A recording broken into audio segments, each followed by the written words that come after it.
नमस्कार, मैं इंदु सिंह कला एकेडमी के इस चैनल पर आप सबका स्वागत करती हूं। आज मैं नेट के सिलेबस में शामिल पाठ्यपुस्तक के आधार पर इकाई 7 में जो कहानियां दी गई हैं, उन कहानियों में से आज हम सुभद्रा कुमारी चौहान की कहानी राही का अध्ययन कर उसे समझने की कोशिश करते हैं। तो आइए हम इस कहानी के महत्वपूर्ण तथ्यों को अध्ययन कर समझने की कोशिश करें। आज आप सब इसे देखें, सुने और अपने दोस्तों को भी शेयर करें। आप किसी का भला करेंगे तो भगवान आपकी अवश्य मदद करेंगे। तो आइए कहानी के तथ्य को हम समझते हैं। सुभद्रा कुमारी चौहान कहानी राही 1941 ईस्वी में प्रकाशित। सुभद्रा कुमारी चौहान और राही कहानी की महत्वपूर्ण तथ्य। सुभद्रा कुमारी चौहान का जीवन परिचय। सुभद्रा कुमारी का जन्म नागपंचमी के दिन 16 अगस्त 1904 ईस्वी को इलाहाबाद के निकट निहालपुर गांव में एक संपन्न परिवार में हुआ था।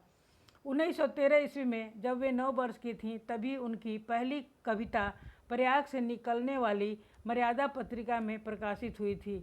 यह कविता सुभद्रा कुंवरी के नाम से छपी। कहते हैं कि सुभद्रा जी ने यह कविता नीम के पेड़ पर लिखी थी। सुभद्रा कुमारी और महादेवी वर्मा दोनों बचपन की सहेलियां थीं। 9वीं कक्षा के बाद सुभद्रा कुमारी की पढ़ाई छूट गई। शिक्षा समाप्त करने के बाद 1919 ईस्वी में नवलपुर के सुप्रसिद्ध ठाकुर लक्ष्मण सिंह के साथ उनका विवाह हो गया। सुभद्रा कुमारी बचपन से ही बहादुर और विद्रोही प्रवृत्ति की थीं।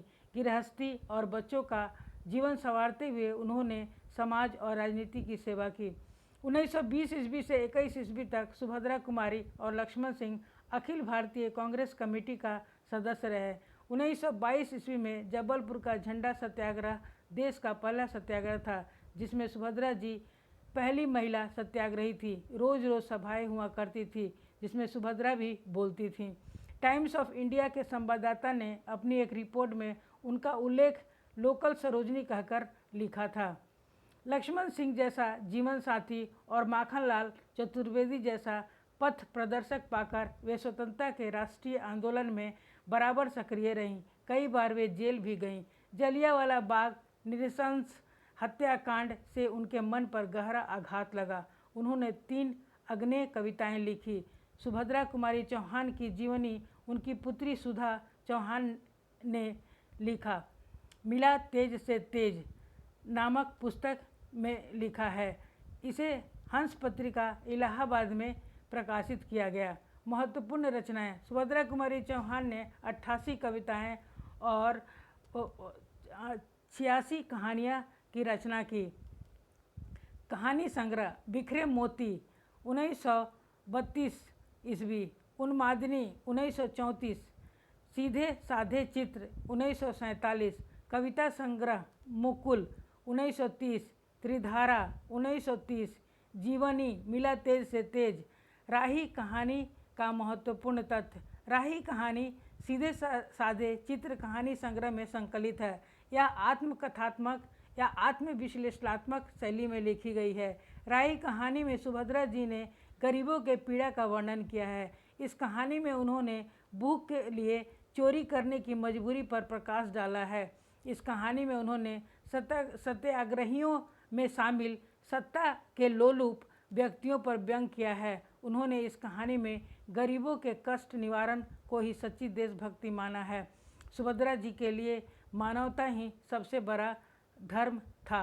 कहानी के पात्र।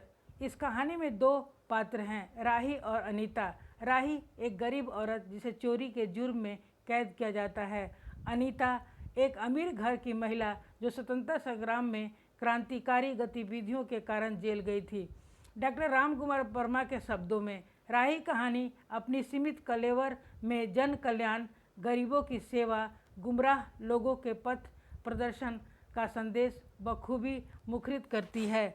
धन्यवाद। इसके बाद हम इस नेक्स्ट वीडियो में राही कहानी का संपूर्ण अध्ययन और वाचन करेंगे। धन्यवाद।